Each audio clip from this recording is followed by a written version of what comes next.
యోహాను వ్రాసిన ప్రకటన గ్రంథం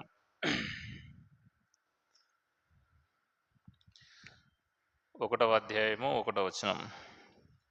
యేసుక్రీస్తు తన దాసులకు కనపరచుటకు దేవుడు ఆయనకు అనుగ్రహించిన ప్రత్యక్షత.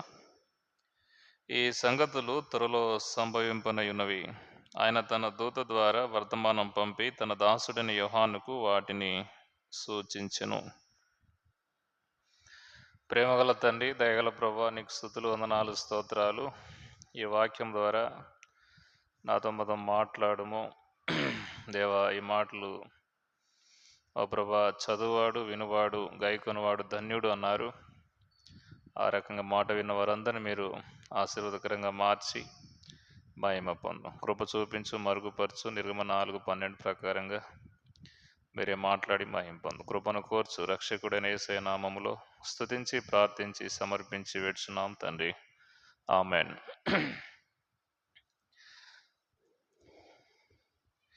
యేసుక్రీస్తు తన దాసులకు కనపరచుటకు దేవుడు ఆయనకు అనుగ్రహించిన ప్రత్యక్షత.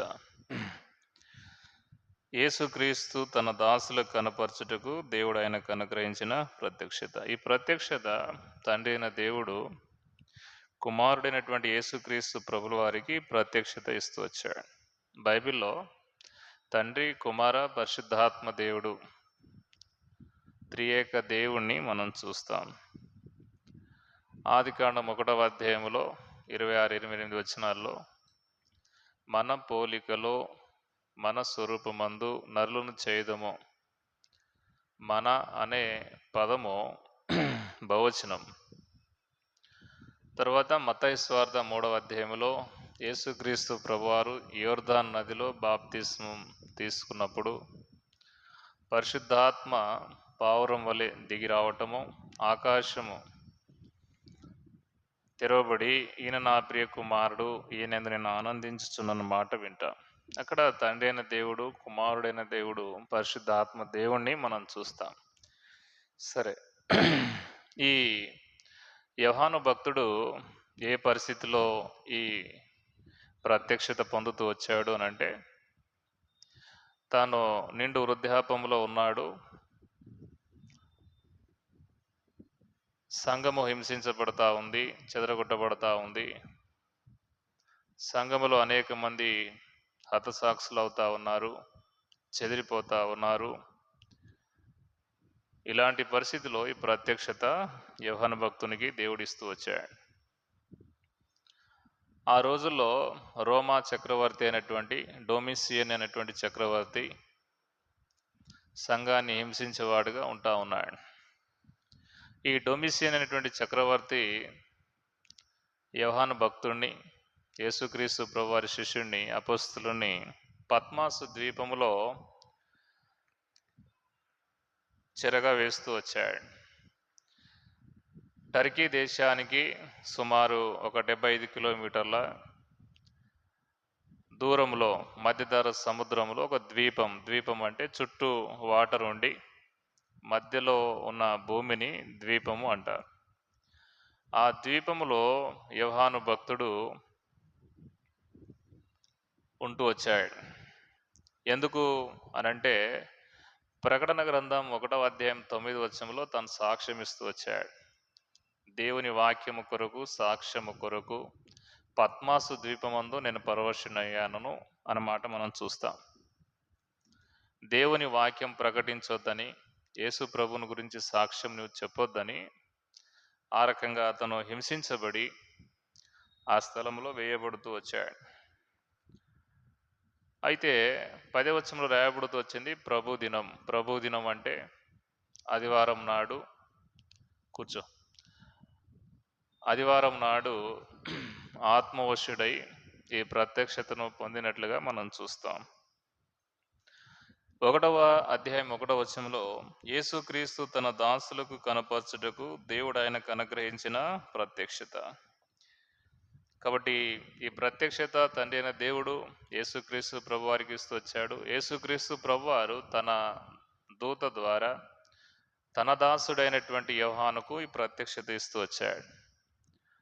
ప్రకటన గ్రంథములో చరిత్ర ఉండదు. ప్రకటన గ్రంథము జరగబోయే సంగతులు ప్రవచన గ్రంథము అని కూడా మనము 3వ వచనంలో చూస్తాం. ప్రవచనము అనగా భవిష్యత్తులో జరగబోయే సంగతులను గురించి వివరించే మాటలు. మత్తయి ఈ యొక్క క్రొత్త నిబంధనలో 27 పుస్తకాల్లో ప్రవచన గ్రంథము, ప్రకటన గ్రంథం మాత్రమే. పాత నిబంధనలో 39 పుస్తకాల్లో 17 ప్రవచన గ్రంథాలు ఉన్నాయి. యెషయా గ్రంథం మొదలుకొని మలాకి వరకు ప్రవచన గ్రంథాలు మనం చూస్తాం. అయితే ఈ యొక్క ప్రకటన గ్రంథములో ప్రభు అయిన దేవుడు సంపూర్ణమైనటువంటి ప్రత్యక్షత ఇస్తూ వచ్చాడు. మరుగునటువంటి సంగతులన్నీ బయలుపరుస్తూ వచ్చాడు. ఈ సంగతులు త్వరలో సంభవింపనయున్నవి అనే మాట మనం చూస్తున్నాం. త్వరలో అనే మాటలు మనం చూస్తే పరిశుద్ధ గ్రంథం బైబిల్లో 2 పేతురు 3వ అధ్యాయము 9, 10, 11 వచనాల్లో మనం చూస్తే 1000 సంవత్సరాలు దేవుని దృష్టికి ఒక్కరోజు 1000 సంవత్సరాలతో సమానం మనం చూస్తాం. ఇప్పుడు 2000 సంవత్సరాలు గతించింది, దేవుని దృష్టికి 2 రోజులు అని మనం చెప్పవచ్చు. అంతేకాకుండా పరిశుద్ధ గ్రంథం బైబిల్లో మత్తయి సువార్త 24వ అధ్యాయం 35 వచనంలో భూమి ఆకాశములు గతించిన గాని నా మాట గతించదు అని రాయబడుతూ వచ్చింది. కాబట్టి పొల్లు సున్న కూడా దేవుని వాక్యం తప్పిపోదు, అంత నెరవేర్చబడేదిగా ఉంటా ఉంది. ఇక్కడ ఈ సంగతులు త్వరలో సంభవింపనయున్నవి. కాబట్టి ప్రకటన గ్రంథములో ఉన్నటువంటి మాటలన్నీ కూడా దేవుడు ఒక రోజున సమృద్ధిగా సంపూర్ణంగా తను నెరవేర్చేవాడుగా ఉంటా ఉన్నాడు. ఇక్కడ మనం చూస్తే తన దూత ద్వారా వర్తమానం పంపి, బైబిల్లో లూకాసు సువార్త 1వ అధ్యాయంలో తన దూత అయినటువంటి గాబ్రియేల్ ద్వారా మరియమ్మ దగ్గరికి దయాప్రాప్తురాల నీకు శుభమని వర్తమానం పంపుతూ వచ్చాడు. దానియేలు గ్రంథంలో దానియేలు నీవు బహుప్రియుడు అని చెప్పేసి గాబ్రియేల్ను తన దూతను పంపుతూ వచ్చాడు. అయితే ఇక్కడ కూడా తన దూత ద్వారా అని రాయబడుతూ వచ్చింది. అయితే సమాచారం అందించే దూత బైబిల్లో మనం చూస్తే గాబ్రియేల్ దేవదూత ఉంటున్నాడు. వర్తమానం పంపి తన దాసుడని యోహానుకు వాటిని సూచించెను. కాబట్టి యోహాను తన దాసుడుగా ఉంటూ వచ్చాడు. దాసునికి ఉండవలసిన లక్షణాలు ఏంటి అని మనం బైబిల్లో చూస్తే, ఒకవేళ ఒక మనిషి పాపములో ఉన్నప్పుడు పాపానికి దాసుడని యోహాను సువార్త 8వ అధ్యాయం 34వ వచనంలో రాయబడింది. పాపము చేయవాడు పాపానికి దాసుడు. అయితే భూమి మీద పుట్టిన ప్రతి మనిషి కూడా పాపాత్ముడని రోమాపత్రిక 3వ అధ్యాయం 23వ వచనం చెప్తుంది.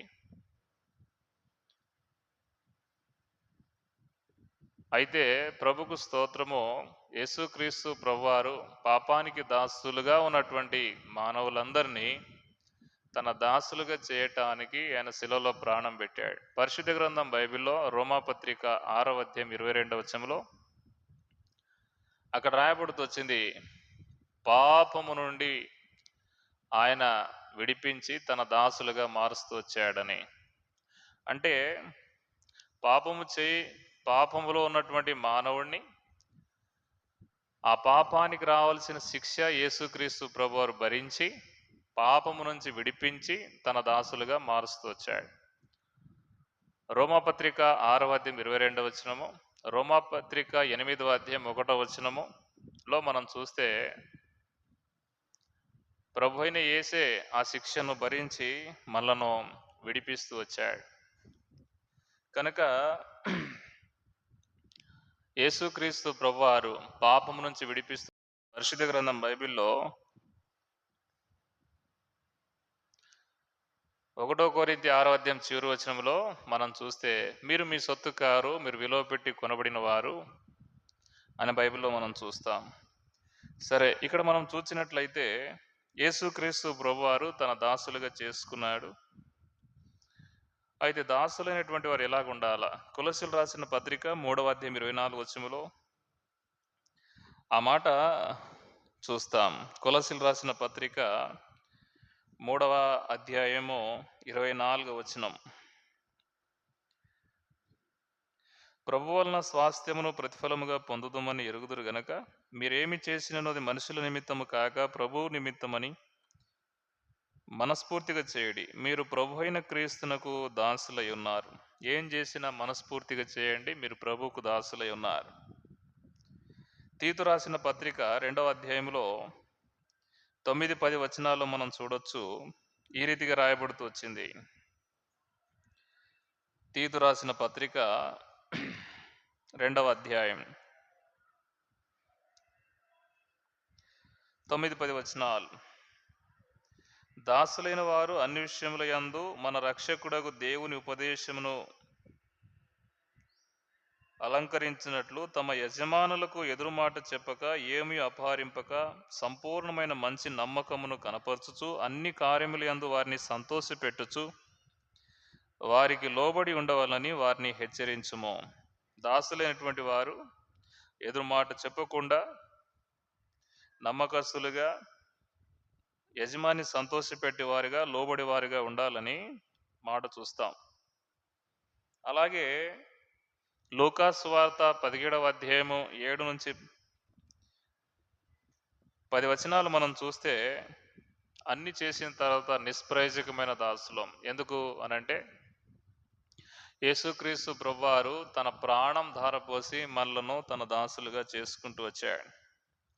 కాబట్టి ఇక్కడ యోహాను భక్తుడు యేసుక్రీస్తు ప్రభువారి దాసుడైనటువంటి యోహాను భక్తుడు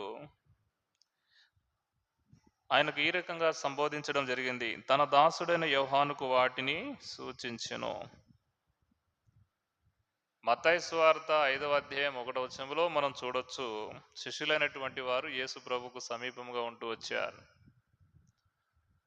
అలాగన దాసుడుగా ఉన్నటువంటి యోహానుకు వీటిని ప్రభు బయలుపరుస్తూ వచ్చాడు. ఈ ప్రకటన గ్రంథంలో 22 అధ్యాయాలు ఉన్నాయి, 404 వచనాలు ఉన్నాయి. అయితే యేసుక్రీస్తు ప్రభువారు యోహాను భక్తుడు ఎలాగైతే దాసుడయ్యాడో అలాగన యేసుక్రీస్తు ప్రభునందు విశ్వసించిన వారందరూ కూడా ఈ ప్రత్యక్షత, ఈ ప్రకటన గ్రంథములోని ప్రతి మాట నేర్చుకోవాలని, ఆ నిత్యత్వము కొరకు సిద్ధపడాలని దేవుని ఆశ. కాబట్టి ఈ పరిశుద్ధ గ్రంథములో ఇది చివరి పుస్తకము, దీని తర్వాత పుస్తకం లేదు. ఈ చివరి పుస్తకమైనటువంటి ప్రత్యక్షత, ఈ ప్రకటన గ్రంథాన్ని మనం నేర్చుకోవటం బట్టి ప్రభు అయిన దేవుణ్ణి నిత్యత్వంలో మనము కలుసుకునే వారంగా ఉంటా ఉన్నాం. ఈ ప్రత్యక్షతల గ్రంథాన్ని ప్రభు చిత్తమైతే మరొకసారి ప్రకటన గ్రంథం 1వ అధ్యాయం 2వ వచనాన్ని చూస్తాం. దేవుడి మాటలు దీవించునుగాక.